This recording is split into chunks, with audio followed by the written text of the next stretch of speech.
Shake, Rattle, and Troll.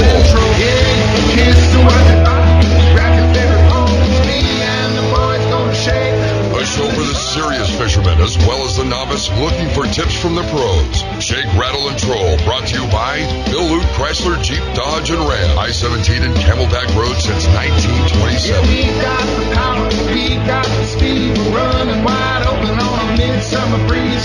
Freshwater, saltwater, watch out, boys. Bass Daddy Don's gonna make some noise. It's me and the boys gonna shake, rattle, and... Now, here's your host, saltwater fisherman, the man that fears no fish, Bass Daddy and Tournament Pro, Don McDowell. Yeah, man. Hey, happy Easter, everybody. I'm Don McDowell. Thanks for taking time out of your day to join us here at Shake, Rattle, and Troll in the house, as always. Well, not as always. You're in your jogging suit. What have you been doing? It's Easter. I know it's Easter. I did my 3-mile loop on South Mountain already. Hunting Easter eggs, right? No, trying to set a time to get some exercise in so I could go eat chocolate Easter eggs. Well, with my you're grandkids. aware that PETA has come out with a prohibition on using live chicken eggs for Easter this year. Any particular reason why? I haven't figured that out yet. I mean, chickens are going to lay eggs no matter what they say. It's I not get like that. we But instituted PETA's egg laying. been dealing with Michelle Obama on using plastic eggs for their Easter egg hunt in lieu of chicken Real eggs. I'm stunned. I can't figure out what's wrong with eating a hard-boiled egg. You know, it's crazy, Don. I would think you would use fish eggs to the Easter thing. You know, you, Shake, Rattle, and Troll guy. That's just me. I don't know. No, we hide bluegills around the yard. Yeah, those fire salmon eggs. Remember Yeah, those? that's it. Yeah. Use one of them. They're hard to hide, though, aren't they? Yeah, boy. Kind of an iridescent color there. Salmon eggs. That's what we should be doing, coloring salmon eggs. That. Yeah. You know, I don't know, melting Shit's plastic brilliant. with a little bit of onions. You never And know. joining us back by popular demand, Joe Nacha. How you doing, Don? You know, I'm doing well. Good to see you. I want to introduce a friend of mine, Troy Giammarco. We're going to talk about coffee. Troy and I are. We had a discussion about coffee the other day, and he enlightened me on just coffee in general. Anybody whose name ends in a vowel should be interesting. Oh, yeah. And from New York, right? Exactly. Okay. All right, as we go through the show today, we're going to be talking to Rick over at H&M Landing. The yellowtail are really starting to light up early, Joe. Are you in shape to go? For fishing? Yeah, roll around on a tuna boat. Any day. Nice. That day's coming up real soon. The yellowtail are popping down around the alleys. They've actually been there all year long. They never really went away, but the boats quit going, so you have a zero fish count. So what they figured out is the half and three-quarter day boats are able to whack them out. He picked up 14 yesterday down around the islands. And anyway, we're going to talk to Rick at H&M Landing and see how day at the docks went last weekend. And then, unfortunately, today we have one for roll call, soldier killed in Afghanistan. We'll tell you about that. And then at the 8:30, as always, James Guggenhauer, Rim Country Custom Rod Fishing Report on the Mother Lake. We did do a couple of events yesterday. We covered Cast for Kids at Lake Pleasant, and I want to thank Bill Ruley for coming out. Bill came out and gave us a hand with Chris Ampersey and Joyce from Amp Upholstery brought their pontoon boat out. And this boat's pretty interesting. They had it wrapped like the Dukes of Hazzard General Lee. General Lee. Yeah. Orange. Yeah, the Dodge Charger. And, it's got the grill, and what a cool boat. Bill went with them. We had disabled children on the water up until about 11 o'clock. And then, as always at any fishing derby, the hot dogs. Yeah, the hot dogs. And then I rolled over for fishing for the Cure at Saguaro Lake, and I want to thank Dunkin' Donuts for stepping to the pump, offered up some really cool donuts. I mean, those were the most artistic, not autistic, but artistic donuts I've ever seen, ever. Easter colors and hearts. And all special made for the kids. Yeah, they did an outstanding job, you know. And again, going back to fishing derbies in the morning, you get Dunkin' Donuts. At the end, Scott Strike was out there cooking hot dogs. So it was all good. They raised some money, and I want to thank Bill Chrysler Jeep Dodge Ram. They kicked in $500 for the fishing for the cure for the children's cancer research. There was an awful lot of volunteer folks out there, especially from the county sheriff's department. Oh, good. Yeah, at last count there was like 6. Dave Esparza was there from the U.S. Coast Guard Auxiliary. Captain Dave. He and I had a talk about the bad video he created. real bad. Yeah. You know, made me look bad. And I explained to him, you broke into my boat. Yep. You stole my throwable that I used for a bumper. And then he took a prop that was obviously not yours and impersonated it as Don's. Yeah, pretty much. Yep. So, anyway, I thanked him up close and personal for that. And I'm sure what I it was learned about interesting. Dave was when you hit him with pepper spray, just makes him sneeze. Oh, jeez. Yeah. So, anyway, Joey, what do you got going down at Lookout Mountain? Well, business as usual. The optics are really starting to take off, these Explorer optics. Did you bring some down for the I TC? brought several of them for you to check out. Oh, I like it. So we got some binoculars here, spotting scope, red dot scopes, and yeah, We're going to have fun after the show, aren't we? we go Yeah, check Troy, them do you engage in any hunting or fishing yourself? I haven't out here since moving out to Arizona. I did as a Boy Scout and a little later as a teenager. With all the firearms here, I was wondering whether I should have brought my New York City flak jacket. Gotta love Arizona. And New York, there always seems to be something to hunt. No, that's probably the first time he's seen a weapon since he's been out in New York. You know that. They don't have them back there. Everybody surrendered them. Kara Bloomberg, right? Well, I brought this down, kind of a different deal. A guy comes in the door and he looked familiar, and he had dropped off stuff a couple of years ago on consignment. And he brings these holsters in, which are made out of Prescott. I think actually it's in Chino Valley. Simply rugged holsters, and they do custom work in leather that is incredibly nice. The price points are great. People really need to check these out, and they do a harness system that it's amazing. These things convert like you wouldn't believe. So once you buy one of the holsters that have the extra attachments to it, there's numerous things you can do with these holsters. I was very, very impressed and signed aboard with them. So Bruce Warren is my sales rep, and I just placed my first order with them, and they're going to take off. And plus, you're supporting a nice Arizona business. Yeah, absolutely. Tell me about that holster. Can you wear that on a belt loop or wear it inside? You can wear this inside, outside, attach it to this harness system, which puts the firearm right at your chest, which guys fishing in bear country Love to have that. It doesn't interfere with their fishing. That thing holds tight to your chest. Guys in Alaska fishing with big bears. Big bears, yeah. Big bears. Nice. They like it. There's numerous people that are catching on to this. And when you don't need it, you just pull the harness off and wear it any way you want. I think during the belt. break we're going to have Joey Runway modeling the holster system. Well, if he's going to model what, keeping in the theme of Shake, Rattle, and Troll, Joey, I want to present you with a brand new pair of boxer shorts. Oh, cool. You didn't get Kiss My Bass, you got the Nice Bass pair. I got the It's Nice Easter. Bass. It's Easter. Yeah.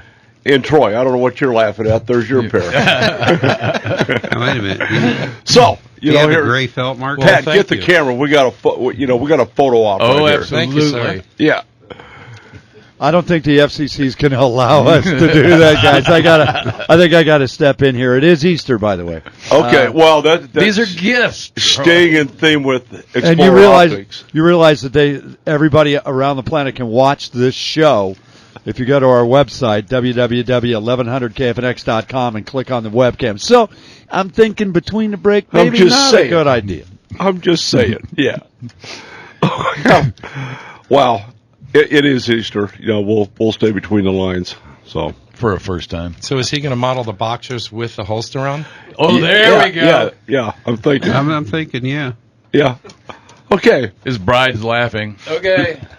Yeah, after that, I don't even know what to say. I mean, you brought up some stuff the other day and about incidents and sent me some pictures on boats, and unfortunately, about half those pictures I've seen myself do the same thing. So, yep. Anytime that you have a spear gun go through your buttocks. Wow. I don't know. How would you do that?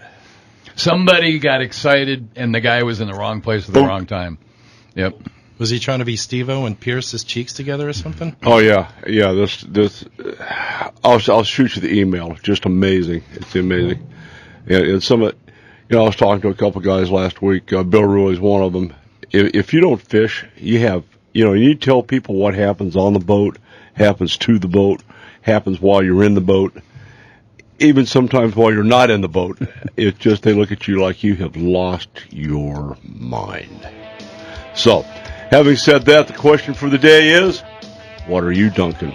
I'm Don McDowell. JK. Troy. Joe Nocta. We'll be right back.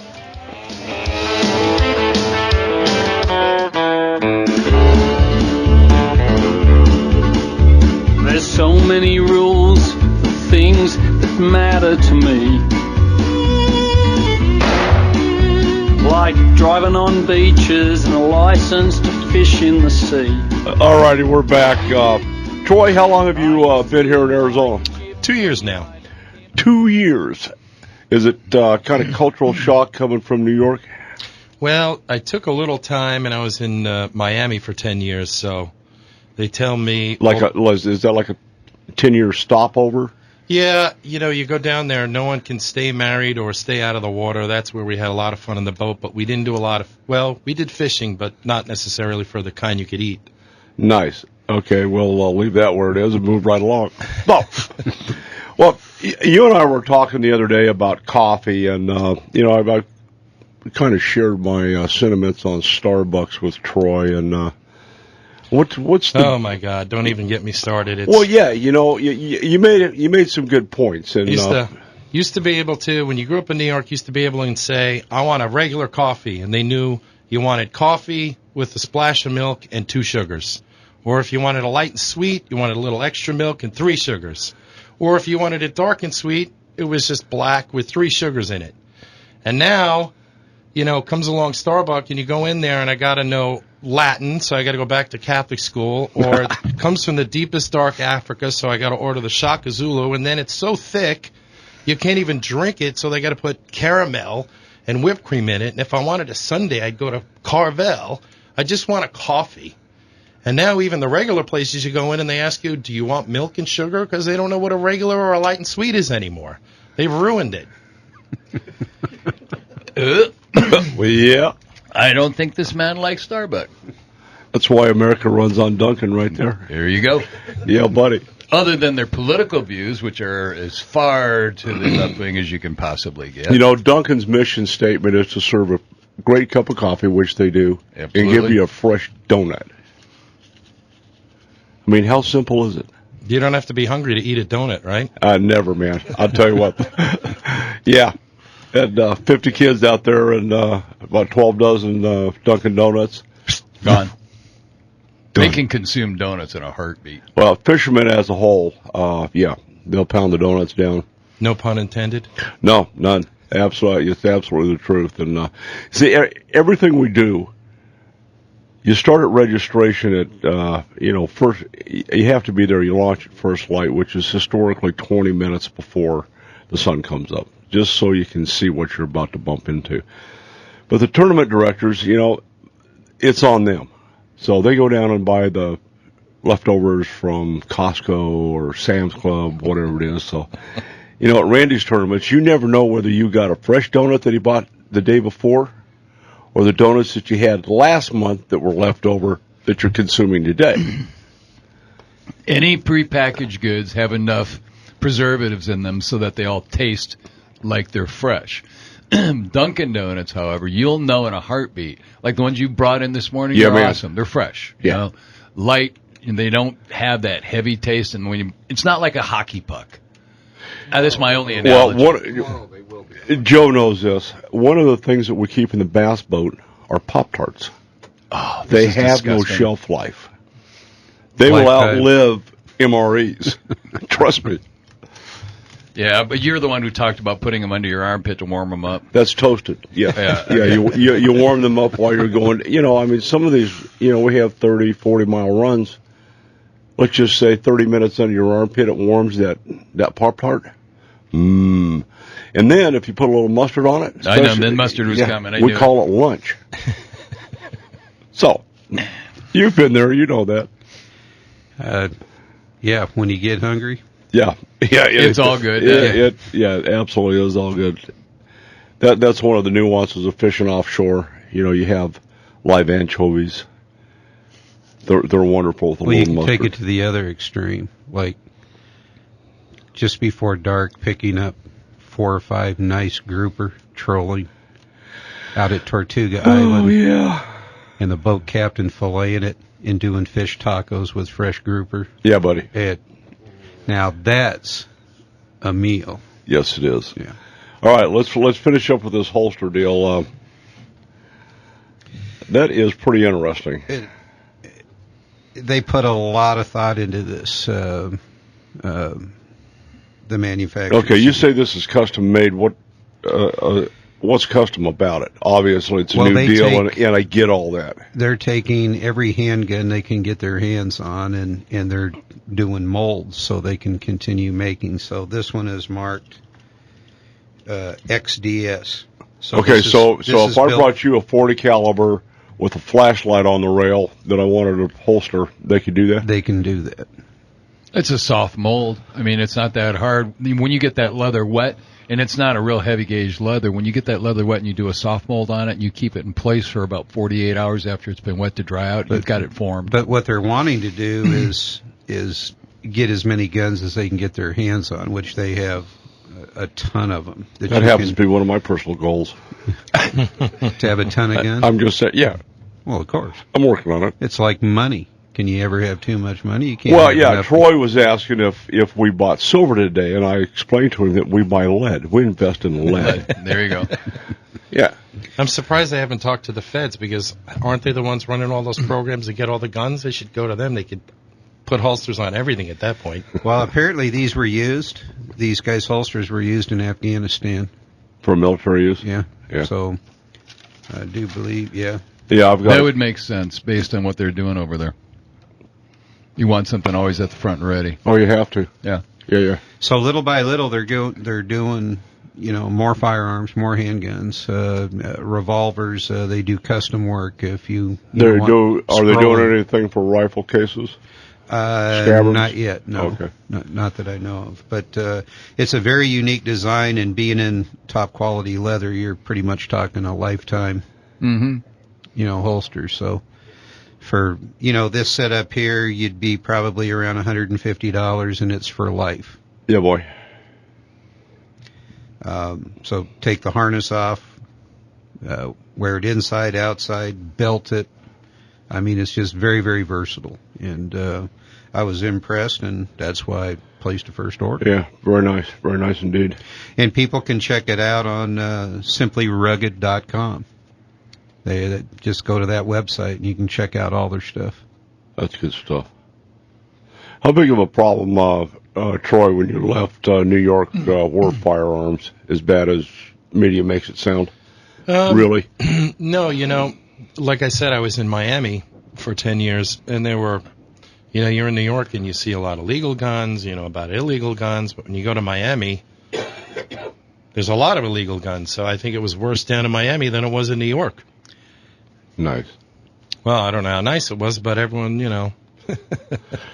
Yeah, where is it? Sweden, when you become 18 or 21 years old, you get a gun class and a pistol. The crime rate's basically nothing. And do the math. Well, yeah. Do the math in cities that eliminated firearms, and Chicago's crime is a good escalated. example. Chicago's a good example. Detroit. Well, we've got a few minutes before we flip in the break. Let's start going down on Explorer Optics. I've looked at them and, told John about them, and the quality of those high-definition glass and all their optics is just absolutely paramount. Junior Tabor got this company going in 2006, and prior to that, he worked 26 years for Fujian. Oh, okay. Okay. So Now, this man knew glass, knew what he was doing, and he started these optics. And for what you're paying for these things and the kind of quality you're getting is absolutely amazing. Now, are they a Swarovski? No. A Zeiss? No. But where the price is on these and where the quality is between the two, people are absolutely shocked. I had a gentleman come in 7-8 months ago and look through them, and he said, I can't believe how nice these are. I said, well, I'll tell you what, I've checked them out. I said, I do own Swarovski binoculars. I had some 1042 SLCs. Mm-hmm. what are you using, John? 15 by 56, but I use mostly mine for spotting. That's spotting. Yeah, pretty much for 10 spotting. by 42 is always going to be carry around my neck. But he said, well, do you mind if I bring my... He goes, I have a set of those too. I said, bring them here and check them out. You can take them outside, take a look at them. So we did. I mean, he was out there 10, 15 minutes checking this out, and he goes, I can't believe it. I mean, he bought them on the spot. He was buying them for his son because he didn't want to spend the kind of money you have to spend to buy his son Swarovskis. He picked these up, and anyway, I'm getting this from everybody that's buying them. Whether it's a spotting scope, the scopes are phenomenal. And I mean, they range anywhere from, small power scopes up to 32 power for long range shooting. Lighted reticles. Nice. I mean, Joey, what do the spotting scopes run on those?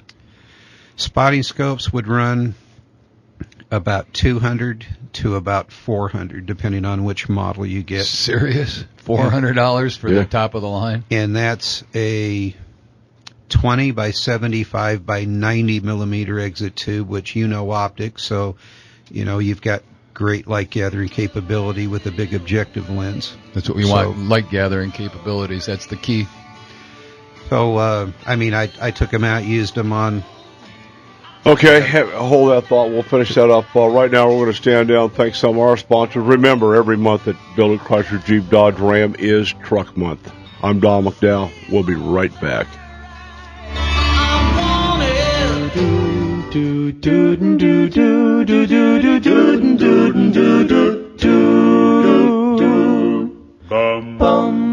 All righty, we're back.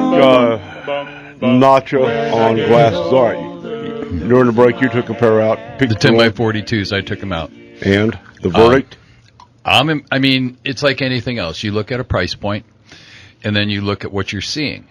And your eyes for a period of time will get tired if the light's not right and how long you have to look through it. But the 10 Let me rephrase the question. Okay. Do you like them? I'm just saying.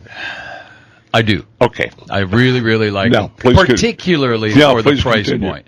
Yes. Compared to my $1,700, $1,800 for 10 by 42s on either Zeiss or Swarovski, compared to that for $250, it's a steal. End of story. No. I agree, and that's why I picked them up. I mean, it's an amazing little optic, and all their stuff is that way. From the spotting scopes, the rifle scopes. Next commercial, check out one of the rifle scopes. I mean, brilliant color. Really? Yeah.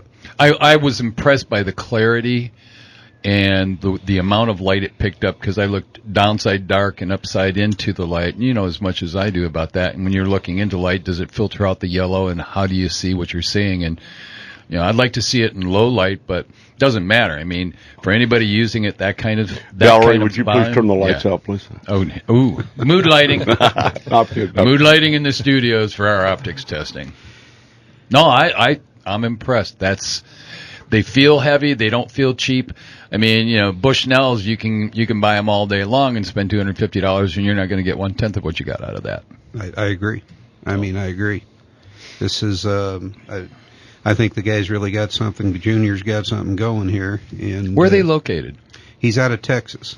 I was going to say, with a name like Junior, it's either Texas or Alabama. Georgia, maybe. Yeah, North Carolina. All right. Could be. And he still works the phones. I love it. And the warranty on these things, dealing direct with Junior, unbelievable. Where are they having them done? Where are they manufacturing them out of? Well, the glass is high def out of Japan. The manufacturer, I'm not sure. Mm-hmm. I don't know if it's there or if it's another country in that region. But that's where he spent 26 years. So. Oh, well, okay. I mean, two things. Number one, production and assembly. If you can get it done offshore, you're going to knock a whole bunch off. And number two is that if Japan's turning the glass, then it's comparable to some of the things that you see in those German countries. Yeah, coming out of Germany, absolutely. Yep. Yeah, they do a great job with that. Okay, you have some other goodies there. What do you got? Oh, well, we got red dot scopes, which these are amazing. The first one is red and green with a lighted reticle, 2-power, that for guys that hunt muzzle loaders in states that don't allow magnification, you simply screw off the extra power, and now you're down to legal. Oh, slick. So nice. That's well thought out right there. And the other one's more tactical for ARs. They do a lot of stuff for the ARs.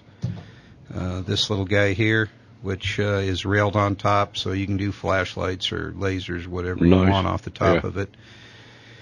And they have all kind of goodies, from rings to rail mounts for any type of ARs. And I mean, he just has a bag of goodies that's endless.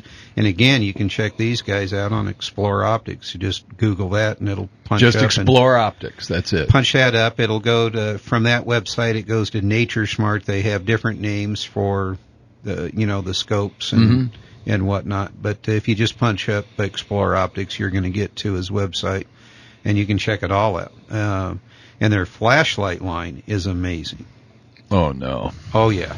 I have a We're talking flashlight fetish that I will We're admit talking to. tiny little lights that'll go 340 lumen. And I mean, you're reaching out 250, 300 yards, with that light. So, yeah, they're putting out some really cool stuff. Rechargeable batteries or not. That's like mine, except mine ran $279 for that flashlight. But, I mean, I've got magnification and lumen power that you can't believe. I mean, I could walk out of the woods forever with mine, but what's the price point on that one now?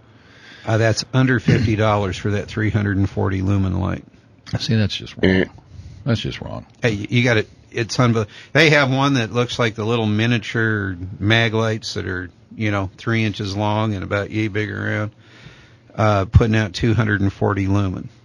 And I mean, that thing is like $29.95.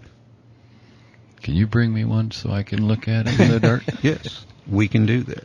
There might be gifts for the Arizona Deer Association banquet coming up. Yeah, absolutely. Yeah.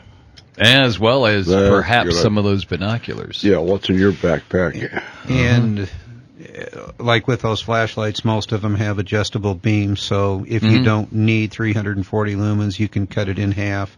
Some go way beyond that, and they also have flashlights up to 1,200 lumen. So if you want to light up the sky, you can go That's ahead. like an F-16 landing light. That's so. Yeah, anyway, sure. This company's got a. Well, is that the same one that has the pulsing light? Yeah, strobe. Yeah. Strobes, yeah. SOS. I mean, you can get them in all different type of.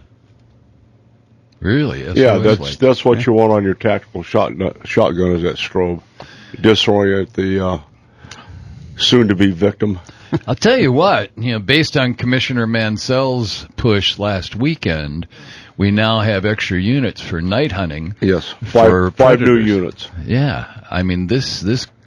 Donna, I just smell a January hunt up in 4A where we're just going to knock them dead. Yeah.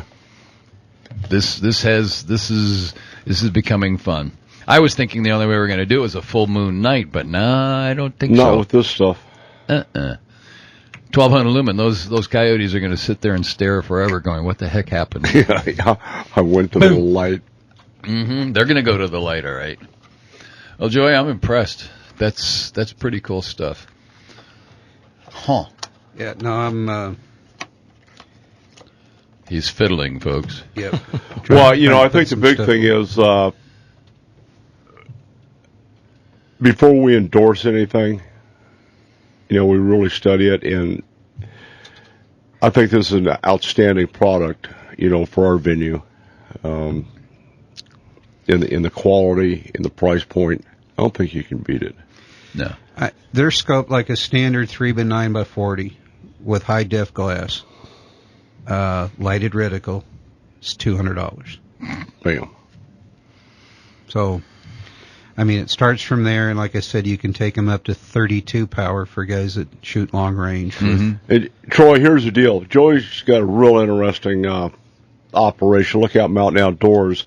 That's a place where you can take all the stuff that you don't want anymore or don't use. He'll take it on consignment. And at the same time, you can go buy something really cool. Or buy somebody else's used sporting equipment. Joey, you wouldn't happen to have any need for a bow that doesn't have a steel cable on the cams anymore, do you? Well, we're always looking for jack handles. So.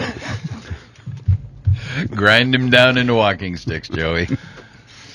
Interesting. Let's talk a little bit about that big bore rifle scope. You and I have had the conversation. I've got a high-end Burris on my long gun.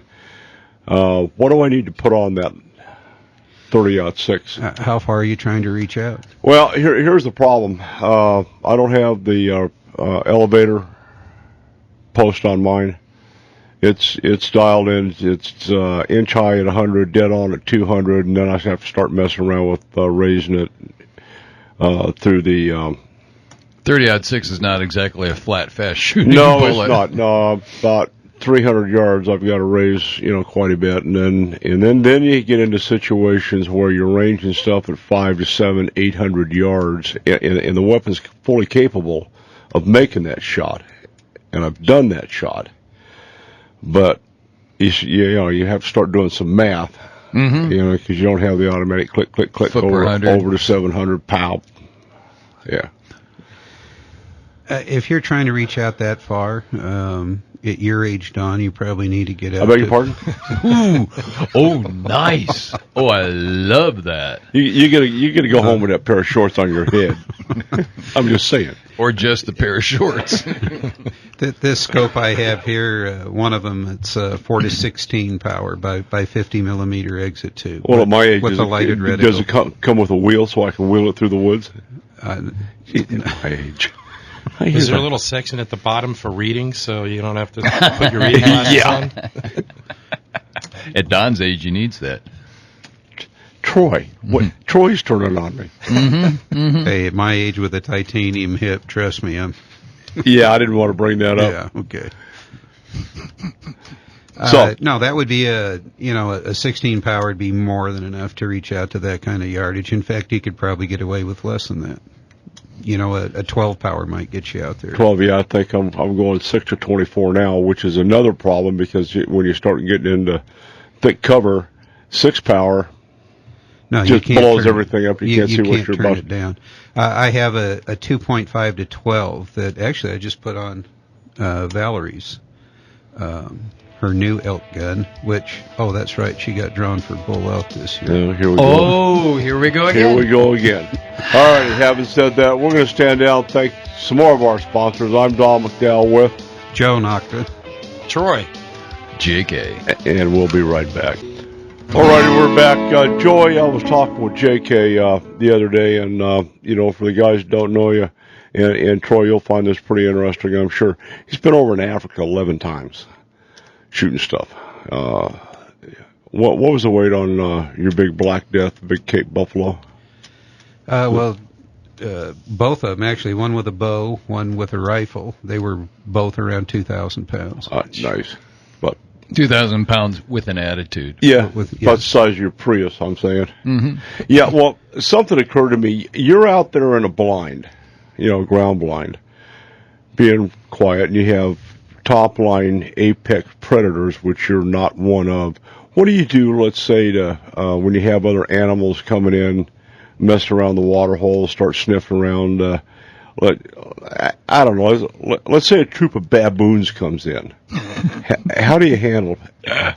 How in the world do you get the baboons out of there? Because, they're pretty controlling, pretty dominant. A lot of chest pounding and squealing, arm flailing going on. Well, baboons are a bow hunter's worst nightmare over there. And I Just typically, because of their attitude? No. Their vision is so fantastic. You twitch, and they got you picked up. And I typically don't use the pit blinds. I have on occasion. I don't care for them. I like to be up in a tree. And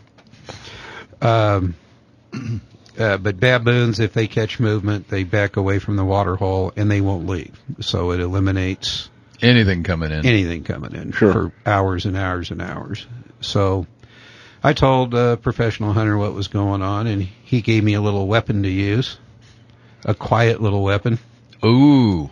And he said, now don't you dare shoot one, but just scare them off with this. So, I put a 22 about 3 inches above his head at about 75, 80 yards into a tree, and it was hilarious to watch him run. And then, of course, I was slapping rocks behind him at about 3 feet. But I got him out of there. And not only that, they didn't come back the next day either, and I ended up taking a nice kudu out of there. So Interesting. yeah. Yeah, baboons, there's some stories, it didn't happen to us, but some people that were there in the camp had finished up their hunt, and they just wanted to do pictures. Mm-hmm. And the pit blinds are great for that, because you're up close and personal, and they can get fantastic pictures. But a cow elephant came in, and she sniffed him. She smelled him. Uh-oh. And she didn't like that. And she got as close as she could and got her trunk inside the pit blind as these guys were at the back of the pit blind screaming for their lives. Oh, yeah. And this elephant wouldn't give up, and finally it went to the water hole and got muddy water and started squirting it in there. And after analyzing a little bit, it seemed like she was covering them with mud so the smell went away. Because these guys, I guess, came back to camp mud-soaked from head to toe. So, we did have, Valerie and I had a cheetah come into water after it was chasing some warthogs. And obviously this cheetah knew the entrance to the pit blind. And it was heading for the entrance, and that was a little hectic for a while. I had no firearm, just my bow. And I like the term hectic. Valerie was not too happy with that situation. But I kept it from coming inside, and then it jumped. And you know what? A cheetah is a pretty shy animal. I wouldn't want it in an 8x8 concrete box, because you're going to lose in that fight right there. So we just wanted to make sure it didn't come in, which it didn't. Then it jumped on the roof, and I think that actually scared her worse than when it was trying to get in the door. But you never know what you're going to run into there. I had a buddy, this was even better. He had a cat come in, and they had started leaving us with big guns, just in case, because cats are curious. And if a lion came in, you don't want him in your pit blind. You're going to be lion food in no time. So they left big gun, 375 H&H mags. Oh boy, that'll do it. So this cat comes in and starts sniffing the thatch, and that's what you shoot through in a pit blind. And he got the bright idea that he'd just poked the barrel out of the thatch. So he poked it out right next to the cat, and the cat went absolutely ballistic. Probably thought it was a snake. Oh, yeah. Anyway, the poor guy soiled his shorts.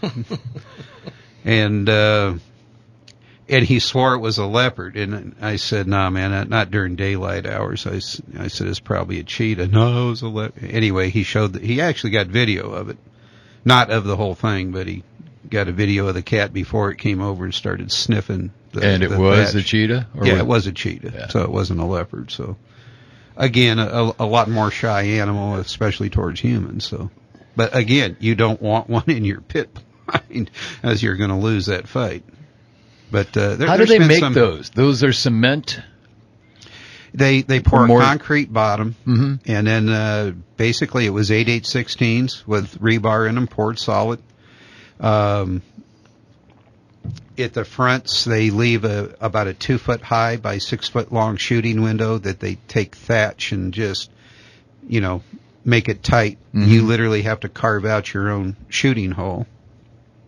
And then they put a bench towards the back of it. And they got a very small door that you crawl into it with. And in their warmer months, it does keep you cooler for sure. But I still prefer being in a tree. It just and some guys like the pit blinds. You know what? I've heard horror stories. There was a guy that actually runs an archery website that had a mamba come into his pit blind while he was sleeping. Don't you have that same opportunity being in a tree? Well, there are tree mambas, That's what but I'm at least thinking. you can see a little better, and you can always jump if you have to. But you know what, that aura just makes it special. You know, you're in a place where stuff can eat you, bite you, stomp you. You are on the menu as soon as you step off of the airplane. Well, I mean, you're obviously in good hands, you know, with people, but anything can happen. There's deaths that occur over there all the time. Not usually the client. Professional hunters are, especially out of Zimbabwe, are trained. I mean, they have to put their life in front of. Yeah, man. Well, hold that thought. Maybe we'll get into that when we roll in from the second hour. Roll call for April 20th. We have one soldier killed in action this past week. Army Specialist Kerry M.G. Daniluk died April 12, 2014, serving during Operation Enduring Freedom. The specialist was 27 years old, out of Cerro, Texas, was assigned to the 2nd Battalion, 87th Infantry Division of the 3rd Brigade Combat Team, 10th Mountain Division, out of Fort Drum, New York. The specialist was killed on the 15th actually died on the 15th at Landstuhl Regional Medical Center in Germany of injuries sustained on April the 12th caused by small arms fire in Palalam, Afghanistan. Last week, that was the price for your freedom. Give it a thought. Our hearts and prayers, as always, go to his family and the people he left behind and his unit. I'm Don McDowell. We'll be back. Wherefore many men have gone. Come on.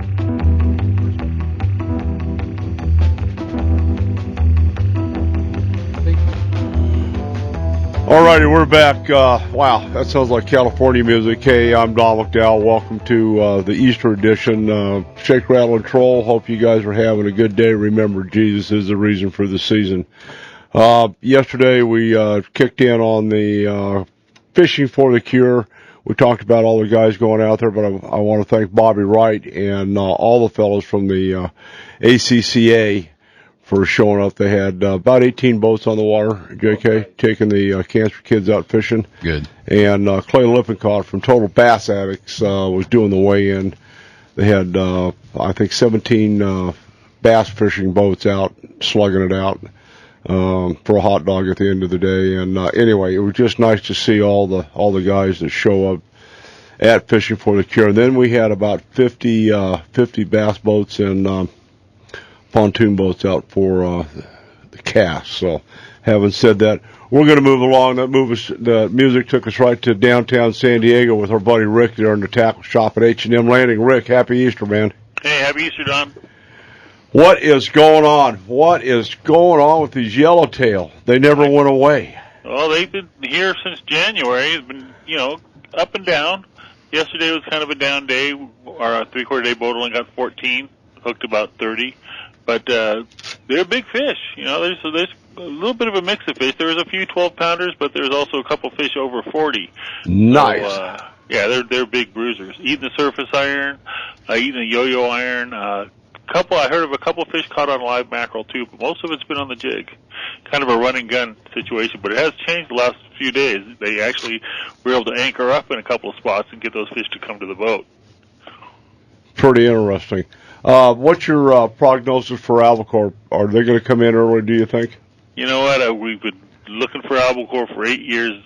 One of these years they'll be right and say, yeah, they're coming back. So you never know. One of the good signs is it looks like the environment is swinging away from the sardine and going back to the anchovy. And generally, when you have good anchovy years, you have good albacore years. Ooh, yeah, buddy. Yeah, and they say there's supposed to be an El Nino coming, so that's what last time we had a good one of those, we had good albacore fishing too, and they were gone for about 10 years before that. So hopefully all these things line up correctly, and we have a great albacore year, because it'll be so much fun. You know, those fish are just always ready to bite, it seems. Well, we're definitely ready to quit doing what we're doing and come over and hang out in San Diego. How did Day at the Docks go for you guys last weekend? Yeah, it was very nice. Not quite the crowds that we had before, but it made it a little more fun, because you could spend a little more time talking to people, and everybody had a good time. A lot of fun things for the kids to do. A lot of kids fishing free, and it was all, you know, that's what it's all about. It's all about a big family get-together. So oh, absolutely. It was fun. Yeah, that's good stuff.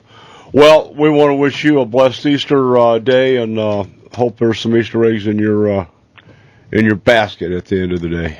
Well, the nice thing about it, my grandkids aren't going to do their Easter egg hunt till Grandpa gets off work. So, nice. Yeah, it makes it all worthwhile. Well, our Chet was suggesting maybe we had salmon eggs. There you go. Just don't lose them. Right on. All right, God bless you, man. We'll see you soon. Ricky over at the H&M Landing Tackle Shop. Check him out at hmlanding.com or call him up close or personal at 619-222-1144.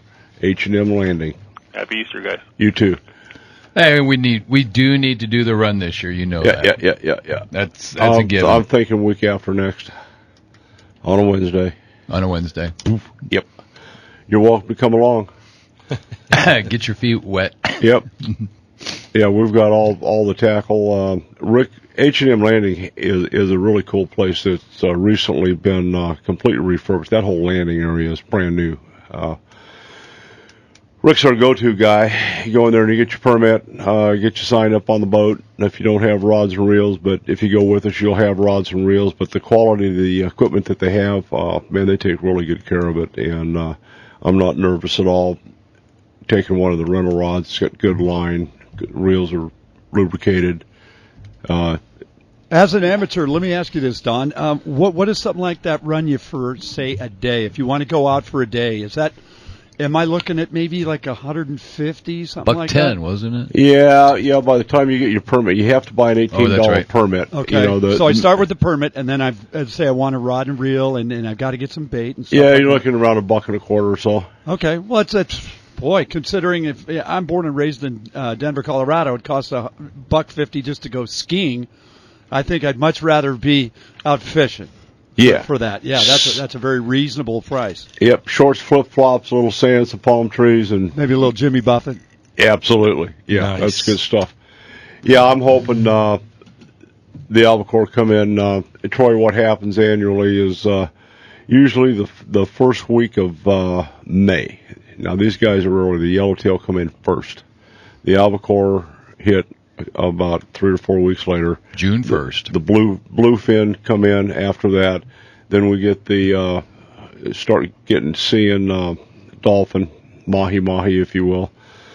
And then the big eye tuners, the big boys come in. They're up to 100 to 200 pound class. Good stuff. If you spend $110 to go out and you come in with 100-pound tuna, you're walking away a rich person. Yeah, it's all good. Oh yeah, the fillets on that. Give me a break. Excellent. Hey, Don, for fish over 25 pounds, is there a tougher fish to pull in than a yellowtail? No. They're strong. You don't do it just one time. Yellowtail, you'll do it an average of 4 times because he does not want to go to the boat. Your rod tip bends and it stays there till he gets in the boat. Boom. It just never. I mean, you pull up to reel down, and your rod just keeps doing that. Mm-hmm. Yeah, it's some of those amazing strong fish. Those fish actually grow shoulders, and the 25, 35 pound, a 40 pound albacore will keep you pinned to the rail. You'll be squealing like a 12-year-old New York schoolgirl. Nice. Yeah. I'll have to make sure my insurance is in line before I go out. My wife will be happy. Yeah, I'm sure. Yeah, something happens to her. She may contact us prior to leaving. Yeah, nice. Yeah. Troy's going over, right? Okay. All right, let's get back to shooting stuff. I'm going to bring you my 30-06. We're going to pull the Burris off. We're going to put that on consignment. And which one of these are you going to put on the? I think on the big bore. Because you're in thicker country too, plus 12 power should be more than enough to get you out to where you need to be. I think a 2.5 to 12 with a lighted reticle, so in low light conditions you can, our old eyes, Don. Thank you. Yeah, you're welcome. I get that. Okay. You can turn it on to different, intensities. So that's another cool thing about the scope. So low light, falling light, and you just whip that thing on. Yeah, you get more low light shots than you want. But I think that 2.5 to 12 would be perfect for you. But we'll check it out first. You'll have your choice. As far as the elevator for distance shooting, how many clicks do you have up to what distance? 1,000 yards, 1,000 meters? Yeah, if you want to try to shoot that far. But with a 12 power, you're not going to get out there. You probably could with a whole lot of practice and a lot of lobbing. Yeah. There were guys years ago shooting awful long distances with nowhere near the kind of equipment that's available today. So. Exactly. All right, we'll talk about that. We'll get that done next week, definitely. Okay. Because there's some stuff in the future coming up, hogs and wolves, things like that. Well, wolves. Wolves, yeah. I'm talking to Dave Thomas and Kim Carter. Kim's got a place up there. He's visiting with Randy Hall, and he said, "Pack your bag. You're going to get a call. I just don't know when the call's coming." For wolves. And Dave Thomas, if you'll know him as the Wolf Whisperer, says, "Don't come up here under gun." I go, "What do you mean?" He says, "A lot of times we're out calling coyotes and grizzly bears come in." Nice. I'm just saying, bring something that's going to handle what you're... It's called bear spray. I'm not going. I am not going head to head with a grizzly bear with pepper spray. Oh yeah. No. I'd do that all day long. I can tell you this, if you're in Alaska, according to, I think their law officers up there are police, game and fish, they're a combo. They're everything. We talked to one, and he said, "Boys, you better have slobber on you from the bear if you shoot a grizzly. Other than that, we're taking you to jail." Right. Joe, where the bear spray comes in. That brings up a point. I'm wondering, with all this gear, do you have anything for my single friends to ward off the cougars in Scottsdale? That pepper spray would probably do that. It'll work just fine in a crowded bar. It'll clear the bar in a heartbeat. That's an interesting thought, Troy. Cougar spray. I'm thinking WD-40 diesel fuel. I know they don't like that smell. Hoppy's number 9. Yeah. That'll do it. Yeah, slather yourself with that, and they'll walk away. You gotta love New York. They're big game. Okay, one other question, and we'll get off of those. If you don't have a scope that I want, and I order that scope, what's the turnaround lead time? Well, you'll need a couple, 2-3 weeks, but you're talking, he's got a whole line of reticles that you can order what you want.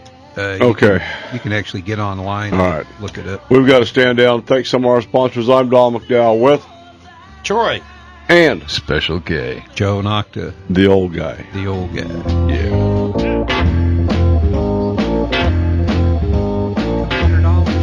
All righty, we're back. Joe, you've got Glenn Sheldon over there wrenching on bows. How long has that guy been doing that? Another old guy, thanks. Another old guy, yeah. No, Glenn's phenomenal. When he closed his store down, I about cried. And 3 of us got together, and we purchased our own bow press, chronograph. We bought everything we needed to test and to tune our bows. And we learned how to specifically tune our bows. Not that we could go and tune other people's bows, but if they were that make and model, no problem. So I lost track of Glenn for several years and then ran into him, and we got together, and he said, "By the way," he goes, "who's tuning your bows?" And I said, "Well, we've been doing them ourselves." And he looked at me kind of funny, and He said, really? And I said, yeah. I hate it when they do that. You go, really? I said, Nice. well, I said, I got one of them here. And I said, I know it's tuned and timed. And I gave it to Glenn, and he looked at it. And he's like, well, the cam timing isn't too bad, but your center shaft's out a little bit. And he says the timing, or the tune is, not quite. Tiller distance is off a little bit. He starts going, and I just patted him on the back and said, God, I'm glad you're back. Oh, nice. Yeah. So he's a fanatic when it comes to getting this stuff right. And he's been training Pat to take up a lot of the slack. And although any bow that comes in does not leave until Glenn puts his stamp on it. So Nice. He's the best I've seen. Yes. Okay, now you've got a bow issue. What's up with that? No, my son's bow, he was finally drawn. The 10-year cycle for an out-of-stater, he was finally drawn. And when I opened up his bow case, the string had obviously frayed out in the heat sitting out there, and it had ruptured, and so it broke apart. And when that happened, he has a steel cable on the cams. The head it's like a teardrop kind of thing that fits into the cams, and that had popped out. So basically, you're telling me that bow is just worthless now. It's done. I've heard from Glenn that there's a few people that will actually make that for you, and trust me, you don't want to go there. The bow's not worth that kind of money. No, so. I mean, the bow itself was probably only worth $75. It's a 1995 bow, so 25. When the steel cables go on that, and that's a cable bow, right, so your it is. string is only from cam to cam because Correct. that teardrop comes down and the string hooks to it. So, Are you tracking on all of this, Troy? Yep. Okay, good. as long as that cable's good, you can keep on shooting them old bows. But once that cable goes bad, you're in trouble. Yeah, and once it pops off, I mean, there's a groove that's been cut, and that I don't want to go in. You can't replace the cam. I'm not going to do that.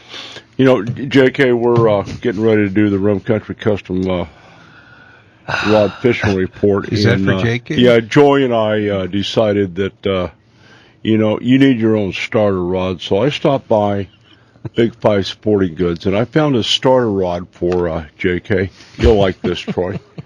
It lights up.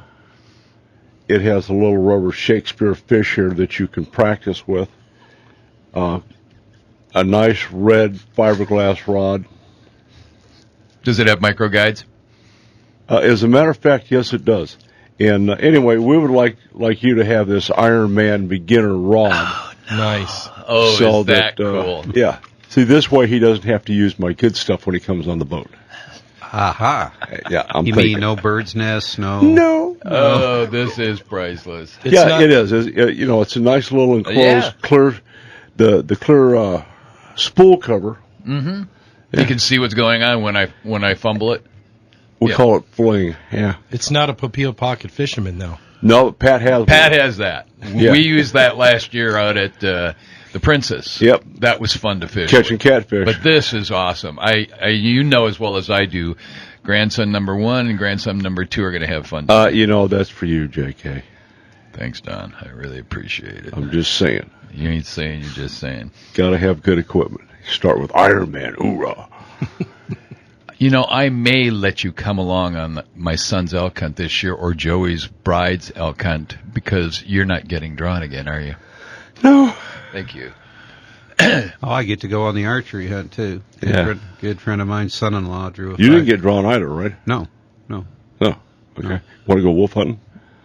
No, I'm already committed. I'm helping a good friend's son-in-law. He drew a 5-8 North archery bull tag. Maybe next Thursday. Oh, maybe next Thursday. Yeah. No. Yeah. What does Joey do? He turns around, his wife. looks to the bride. What am I we have doing, a turkey honey? hunt that we're leaving on the San Carlos. So. Oh, nice. Okay. Who got the tag? Who's We running? both do. Really? Oh, You both bought tags? Yeah, if he has to ask permission, just so you'll know, that's a man card violation. If you ask where's our schedule? When's the turkey hunt? That's not a man card. That's a man card punch. Yeah. Okay. Yeah. Got it down. You cleared waivers, Joey. Oh, By the way, we're finding, and this is going to be interesting, I'd like to know what's going to happen in the future, based on what the Fish and Wildlife Service has done with wolves, and the fact that I did a little bit of studying on what's going on the East Coast. The hybrid rate now is going through the roof. Absolutely it is. So bad that they're sterilizing coyotes so that they're not being able to produce. They're taking the female coyotes and they're sterilizing them because they're running into so many hybrids.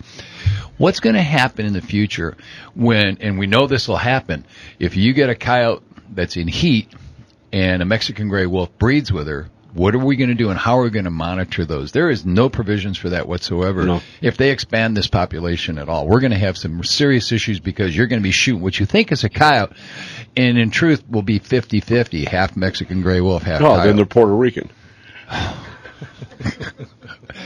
And we will be facing some of those issues with wolves. Fortunately, where you're going to go, the one thing they do is they kill everything in sight. You know, those big Canadian wolves, they don't tolerate anything in their turf. No, that's 250-pound animal. Yeah. A 200-pound wolf is going to whack all day long a 30-pound coyote or a 50-pound coyote. A similar thing is happening in the South. The red wolf, they're breeding with dogs. Yep. Coyotes. And they'll breed with anything that's in heat. You know that, and I know that. Without the Holiday Inn Express. Exactly. Okay. They don't even check out a room. Do you have any issues that you're aware of in New York with predators? That's a good question. Other than Puerto Ricans? Other than riding the subway on the way to work? Yeah. Or taking a cab and having to learn a foreign language to get from one place to the other? I don't know. It's a different world that they live in out east. I would love to see what's going to happen if they put wolves in Central Park. Yeah. Well, they're talking about red wolf introduction. And you know what? They're going to run into a crossing because I know that there's wolves coming out of, you look in the Toronto area. I mean, Buffalo's not that far. They're going to come across, and then you're going to start breeding with coyotes, and then you're going to have a mix between a red wolf, coyote, and a Canadian wolves. Now, you want to tell me what that's going to look like? Eventually, we're going to get to that point. And that basically, it doesn't matter because the only thing that people want is they want eradication of all hunters going out into the field. If you can get rid of hunters and let nature, quote unquote, take its own, then we're deprived of that kind of hunt specialties. So we're not going to be hunting deer. We're not going to be hunting elk. We're not going to be hunting moose. They're going to be all happy because there's not enough for us to hunt, but there will be enough for wildlife to survive, and it's called the natural order. That's what they want. They want us out of the woods. Well, then we'll start seeing extinctions again. Yeah, we will. Yellowstone elk, we're picking on the bison. The sad thing is that just in Pittman Robinson money, $7.5 billion since 1927, and it's all going down the toilet because they're feeding the Canadian wolves. And they did it. I mean, you can't play God. Humans can't play God. They're doing it the wrong way. You can't tell that to CBD, DOW. Oh, I know. Or Sierra Club. PETA, with their last thing, it just seems like they sit around at Starbucks and try to come up with the next piece of crap we have to deal with. Oh, no, unfortunately, makes no they sell it. Sense whatsoever. Well, yeah. They sell it well. I get it. Well, just so you'll know, the Center for Biological Diversity has embarked on a condom campaign. They're looking for volunteers to Wrap pass with care, save a polar bear. Yeah, condoms. and my big problem with CBD is they're not using the condoms because they're proliferating the earth with their kind. So therefore they need to practice what they preach. I'm just saying. Don't bother me. Okay, I'm done. Fishing. Here's one for you. Anything you need? You got any questions? No, I got. Our government just shut down transport of ivory out of Zimbabwe to here, which most people don't realize, or they think elephant hunting is horrible. Zimbabwe is a country that can safely hold about 45,000 elephants, and they're claiming right now they're well over 100,000 animals. But the liberal President press has said no. He could care less either because he just goes out and culls those animals and then trades them to China for AK-47s. But they have eliminated import of ivory from out of Zimbabwe right now, which is a travesty. But we still import AK-47s. Oh yeah, we're allowed to do that, but Such not a country. And so now the country is going to suffer hugely on the amount of money that Americans spend and go over there and actually do it right and hunt it properly. So, just something people need to be aware about. Boy, I'll tell you what, Earth is not a safe place. Hey, we're going to stand down, thank some of our sponsors. When we come back, James Guggenhauer from Rim Country Custom Rods on the Mother Lake. He's going to be eating his heart out when he sees this. Yeah, man. I don't...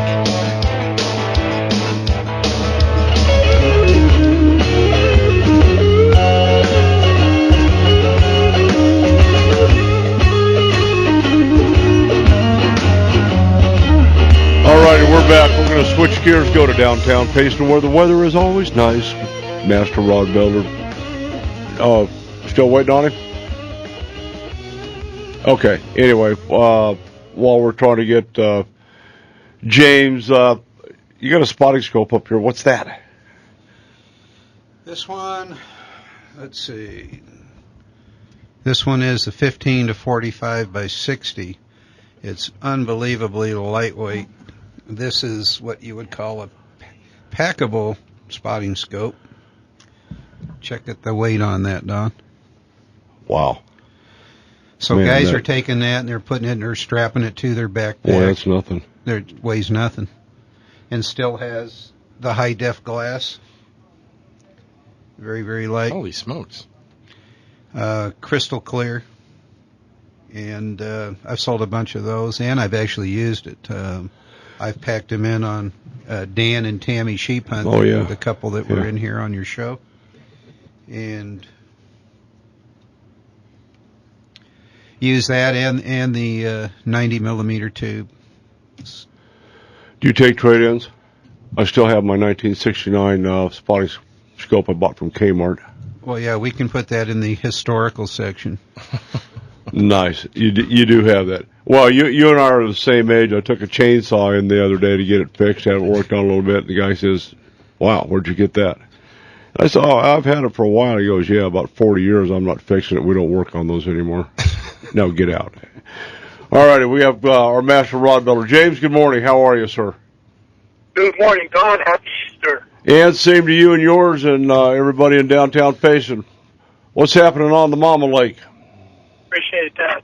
Hey, the good news is Game and Fish added another 102,000 Florida strain bass fry this past weekend. That brings the total to 400,000 fry that have been released into that lake. So now that's the good news. The bad news is that's it for the free fish. From here on, we need to count on our donations that people are making to help us buy more Florida strain bass in the future to get into the lake. So I'm reminding everybody to make your contribution to Arizona Game and Fish and to write Florida strain bass for Roosevelt Lake in the memo line. Now, bass fishing on Roosevelt Lake was excellent this past week. According to our local experts, bigger bass are spawning in deeper water, but there's lots of beds everywhere up in the shallows of Roosevelt. Most of the anglers I talked to contributed this to the full moon that we had last week. Now, this major spawn is going to continue for the next couple of weeks, but don't forget, some bass are going to spawn well into June, so it isn't just a one-time deal. But this is absolutely the week to be up at Roosevelt if you're looking for spawning fish. A couple of baits for you. Cinco baits were again reported successful along with Texas rigs, and any type of reaction bait was working. The other good thing is that the top water bite we talked about last week got stronger this week, and it will over the next couple of weeks. You might want to try a Zoom Super Fluke, Pearl Blue, or paddle tail swim bait. Now, these baits go just below the surface, but they do attract a lot of bites for bass that are coming up. Buzz baits and a real Rico. If you like a popper kind of bait, it's the real Rico in the white pearl color. Seems to get a lot of attention this time of year. What color is your choice for buzzbaits? Buzzbaits, I think most guys do this time of year. Roosevelt, the water's still kind of stained. It's got that greenish kind of tint to it. So a white skirt or a white chartreuse skirt would be the one that you'd want to go with now. Okay, next time you're out there and you feel like throwing a buzzbait, throw a black one. Serious? Black on black. Black blade, head, black trailer with a red hook. Preferably, James, in that Cavatron brand with the aeration holes in the blades. Yep, I know the type you're talking about. And, that's what you love about bass fishing. You can go up there and everybody's got different ideas and different things that works. But when you hear it from the pros, you always know that it's good information that you're getting. So I've got one of those in my box spot, and I'm going to be trying it this week, I can assure you. Yeah, man. Okay, good stuff. What else is going on? Hey, the rim lakes. Stocking on the rim lakes is continuing. But the thing that's good, we had a pretty mild winter up here, as everybody knows. But what I'm getting good reports on is a lot of holdover trout that are being caught. Now, holdover trout are ones that were stocked last year. They made it through the winter, and now they're getting close to 2 years old. And some of these trout are just magnificent. So if you get up there, you want to try Z-rays, road runners, spinners, or small crankbait. If you're fishing from the shore, it's always going to be a power bait that you're going to fish with for trout. Crappie fishing was called fair this past week. The crappie are spawning. We're right in the middle of spawn for crappie, too. And we got a hot spot for you. And, Don, I hate to give away your spot, but that's one that was reported this week. James? Those stick-ups that are on the back east side of the Sally Mae Cove, guys are saying that they're doing very good trolling right out in front of those stick-ups, and that they're using black, blue, and chartreuse for a silver and black 2-inch grubtail on a 1/8 ounce jig. I hate to do that to you, Don, because that's part of your... Yeah, I'm just saying. Hey, one more thing. Don't forget that now through Mother's Day, there's a 10% discount for Room Country Custom Rods. If you're ordering a rod for your mother, now's the time to do it so I can get the materials in and get it built on time. Well, we just presented JK with his very first Iron Man starter rod with a illuminating closed-face plastic reel and the little red plastic Shakespeare fish. Yeah. Oh, he figured how to turn on the light. God love you, JK. Oh, spin it out, baby. Okay, my Easter's made. I brought a smile to a kid's face right there. You got it. All right. I appreciate all the good work you've done on that stocking, Jim. It's, what we do is kind of thankless for the most part, but we'll see what happens in 2 or 3 years and see how many of those Florida strain. I do want to tell you, All-Star Bass has stepped to the pump along with Clay Lippincott at Total Bass Addicts. They are recreating their conservation fund, where the money that goes into that fund goes straight into the Florida strain bank account being maintained by Fisheries Branch Chief Chris Cantrell. So, by the way, we have that matching money, correct? I saw that on your email. Up to $50,000. Yeah, that's and this is unprecedented that the Game and Fish Commissioners would authorize something like this. So we're excited about it. It's a good opportunity, not only for us to fish Roosevelt Lake, but for our kids and grandkids. I mean, the future of Roosevelt Lake is on the line here, and we got to take care of this. James, what's the window on that $50,000? Is there one? Well, we're shooting to buy 4 fish in the fall. So somewhere in the June, July, August time frame, I guess we'll have an end to it. All righty, James. Happy Easter. God bless you, and we'll talk to you next week. James Guggenauer. Check him out at RimCountryCustomRods.com. And you too, Troy. I will. Can have a rod built, or you can have this. The Iron Man. With the lighted handle. Nice. It's all good. Hey, I'm Don McDowell. We're going to thank our sponsors. Come back, get this closed out, and go hunt salmon eggs. All righty, we're back. JK's figured out how to turn the lights on his new Iron Man reel. I love this. You will be in the pond by noon. Oh, yeah. I can smell it coming. Yep. All right. Good stuff.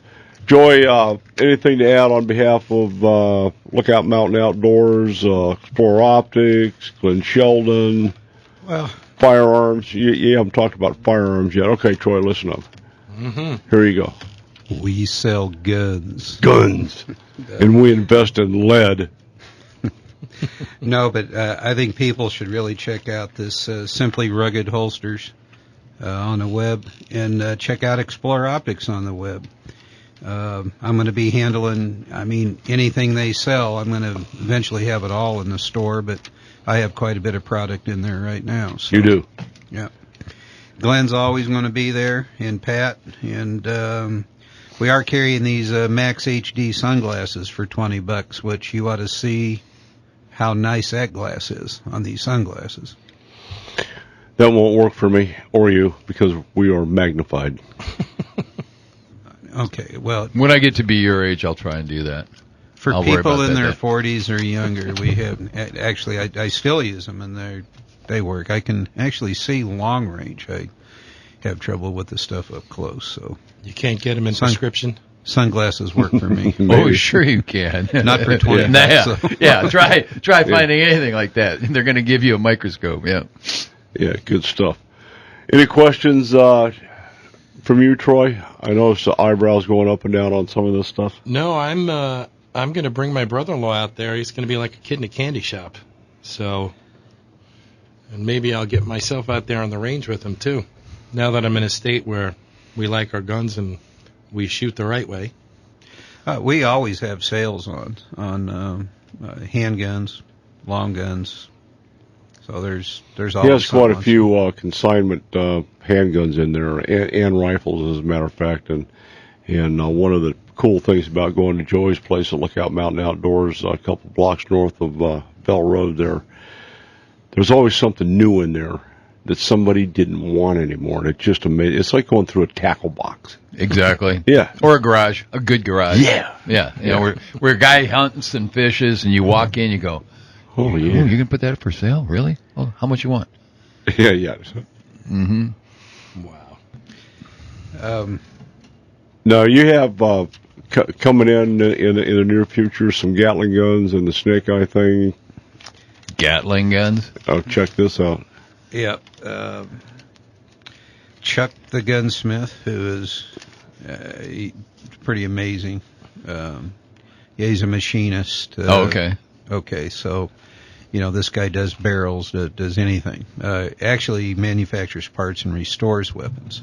So, he's to that point. But this man made a Gatling gun out of 10 Marlin 22s. Absolutely functional. I saw videos of it. It's incredible. A Gatling gun out of Marlin 22 barrels. Yeah, it's totally legal. You don't need a Class 3 for it because it's still single-fired. It just happens to turn real quick when you turn the crank. Yeah, about 400 rounds a minute. Oh, my goodness. One of those will be coming up to the store, and then he's got another one he calls Snake Eyes, which he's got a little red wagon that he changed the axles out on and put better tires on. Now we're talking a little kid's wagon? A little kid's wagon. Nice. Okay, so you can roll that behind you. And then when someone makes you mad, this pole comes up, sticks in the center of it, and this rig comes out that has 2 Marlins that take drums. So you can actually put up to 75-round drums. They're welded up, and they're set at angles with a red dot scope. And as fast as you can pull 2 triggers, you're firing ammo. It's just that's hysterical. I mean, That's hysterical. one of those. In fact, that's almost done. I'm hoping that gets up there in the next couple of weeks. But he showed me it prior to being finished, and I mean it's just hysterical. Some of the stuff this guy does, and it's all functionable. He's actually sold quite a few of those Gatling guns. I wonder how hot does that barrel get after like 30 seconds of fire? They're 10, On which one? On The Gatling gun. That's well, 10, yeah, but 10 you're single only barrels. deep. It could be what are those Marlins? They're tube fed. So what are they? 12, 14, 15 rounds, 17 rounds, 17. Yeah. something like that. So with 10 barrels, I mean, you go until it's done, you're fine. And then by the time you reload again, they'll be cool enough to shoot. But I imagine that what he calls the snake eye could actually start heating a barrel up. Yeah. With the, especially with a 75-round drum on each side. But I'm serious. I love Sundays, Troy. I learn something every Sunday morning. Is this for Civil War reenactments? No. We're in Arizona. I've watched the Gatling gun out at Game and Fish where they'll pick out a bull. Actually, the one up at Usury Pass, they had a boulder set out at 400 yards, and they had an anti-aircraft gun that they were. And I watched them just pulverize that 20 boulder. millimeter. I'm not sure what he was shooting. I never got that close. I was just standing there going, "Are you kidding me? Really?" Yeah, he had it out. I mean, everybody stopped dead to watch him. Just. Well, the guys with Class 3 license, as expensive as ammo has gotten, they don't shoot as much. And I know a couple of guys that have Class 3 license, and they own lots of machine guns. They don't shoot anywhere near as much as they used to. Well, that's the thing. Troy and I were talking about the other day. You are in Arizona. There is a shortage of ammunition, so warning shots will not be fired. Oh, we sell the signs. I got one. That's right.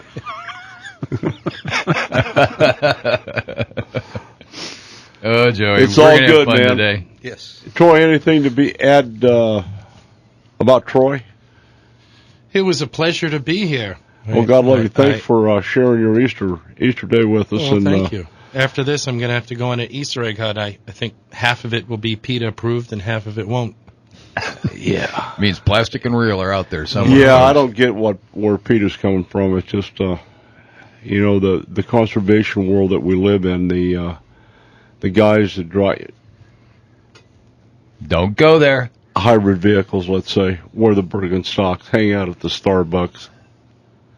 They want us to live by their rules when they don't do what we do. They don't do anything except sit around and make up BS rules. When city dwellers, urban dwellers, are mandating that which rural communities have to do, it's wrong. We're not telling them what to do in the city if you're rural, and leave the rural people alone. Well, maybe we should turn the tables on them, John. Yeah, let's have all our transplants in downtown Phoenix, or in downtown Tucson would be better, or better yet, no, we're not going to put them up in Flag. No, Flag would love it. Flagstaff is just...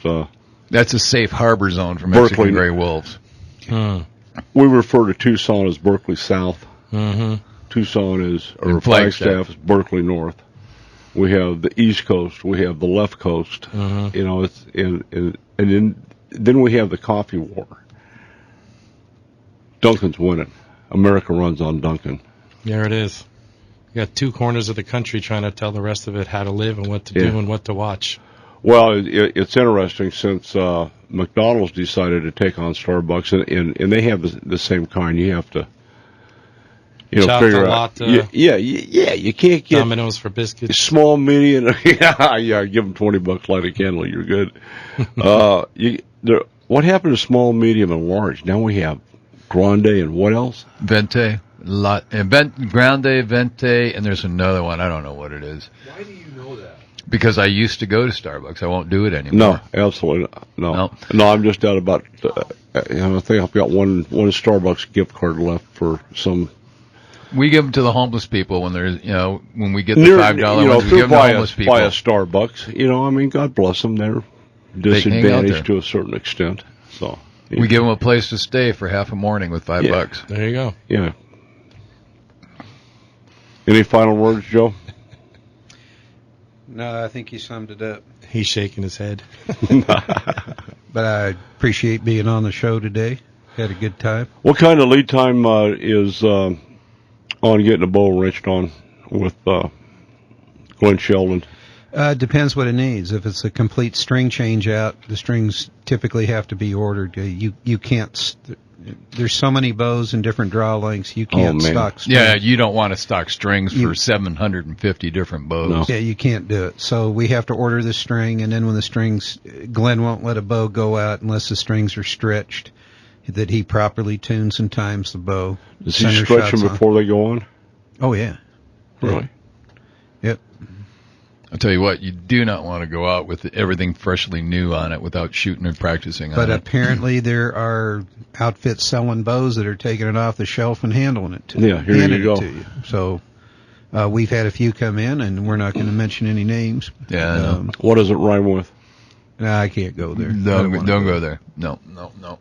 No, there's a lot of people out there trying to make a buck, and Well, unfortunately, we want the best that's we true, can get. but you know what? As much money as we spend in And if they thought the bow was tuned in time, then they definitely need some work. they're mistaken. Yeah. So Very cool.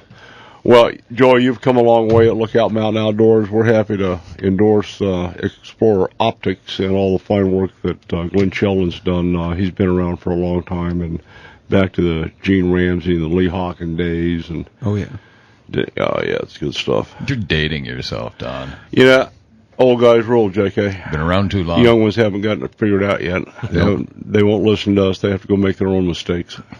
Not like we ever made any mistakes. We did. No. Well, we lived through it. Yeah. In pieces. Yeah. Yeah. Well, I want to thank everybody for coming down, and since you've already had your 3-mile jaunt around... that was fun. I swear, to be up on top of that highest peak just as the sun started to come out was awesome for Sunday morning. Yeah, really. Yep. All righty. Troy, thank you a lot for coming down. We'll see you next week. Joy, I'll bring the big gun over, and we'll get it suited up with a big bore rifle scope. And we're ready. All right, guys. Hope you guys have a blessed Easter day. Remember, Jesus is the reason for the season. I'm Don McDowell. Take your kids fishing, hug your bass boat, and we are out of here.